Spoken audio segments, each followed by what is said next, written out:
नमस्कार मैत्रिणींनो, सोप्या घरगुती रेसिपीमध्ये आपले खूप मनापासून स्वागत। आज आपण बघणार आहे बिन लसूण कांद्याची चातुर्मास रेसिपी पण आहेच आणि अन्न हेच औषध ह्या सदरात मोडणारी डाळ भाज्यांच्या पौष्टिक रेसिपीमधली आजची ही तूर डाळ आणि लाल भोपळ्याची आमटी आपण कशी करायची ते बघणार आहोत। त्यासाठी आपण ही पाऊण वाटी तूर डाळ आणि पाऊण वाटी लाल भोपळ्याचा किस घेतलेला आहे। म्हणजे जेवढी डाळ तेवढाच हा लाल भोपळ्याचा किस घ्यायचा आहे। पहिल्यांदा आपण ही डाळ स्वच्छ 3 वेळा धुवून कुकरमध्ये टाकून घेऊया। त्या कुकरमध्ये मी पाणी टाकून घेतलेले आहे, त्यात ही 3 वेळा धुतलेली डाळ टाकून घेऊया। त्यात आता हा किसलेला लाल भोपळा, ही थोडीशी हळद, एक अर्धा चमचा, आणि हे छोटा 1 चमचाभर तेल सोडून ही डाळ आपण आता चांगली शिजवून घेऊया। बघा आता कुकरची वाफ गेलेली आहे, बघूया डाळ आपली चांगली शिजली आहे का।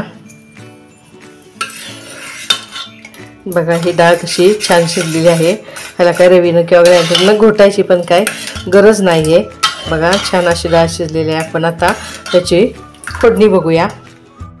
बघा आता ह्या आमटीला फोडणी द्यायला मी कढई गरम करत ठेवलेली आहे, त्यात आपण हे 2 टेबलस्पून तेल टाकून घेऊया। तुम्ही तेल किंवा तूप तुमच्या आवडीप्रमाणे टाका। त्यात आता मी एक छोटा अर्धा चमचा मेथी, छोटा अर्धा चमचा मोहरी आणि एक छोटा अर्धा चमचा जिरे टाकून घेणार आहे। ते तिन्ही चांगलं भाजलं गेलं की तडतडलं की त्यामध्ये हा छोटा 1 पाव चमचा हिंग, आपण आता टाकूया कढीपत्ता। कढीपत्ता थोडा वेळ चांगला परतल्यानंतर त्यात आता टाकणार आहे हा बारीक चिरलेला 1 टोमॅटो।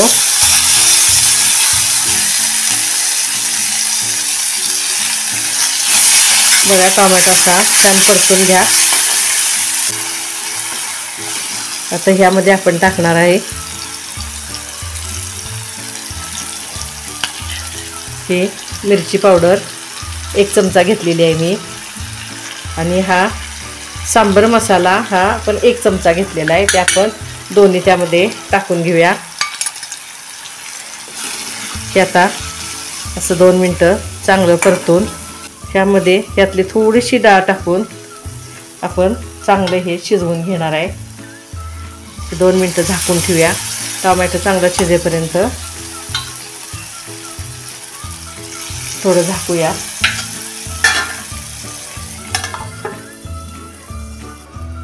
बघूया आता टोमॅटो आपला शिजलाय का। बघा टोमॅटो कसा छान मऊ झालेला आहे, आणि ह्या मसाल्याचा आणि मिरची पावडरचा पण स्वाद आता ह्या आमटीला आपला चांगला येणार आहे, कारण ही चांगली ह्या तेलात मुरलेली आहे। आता ही आपण घोटलेली डाळ ओतूया। त्या कुकर खळबळून ह्यामध्ये आणखी 1 वाटीभर पाणी मी ओतून घेते। आता ह्यात टाकूया चवीपुरतं मीठ,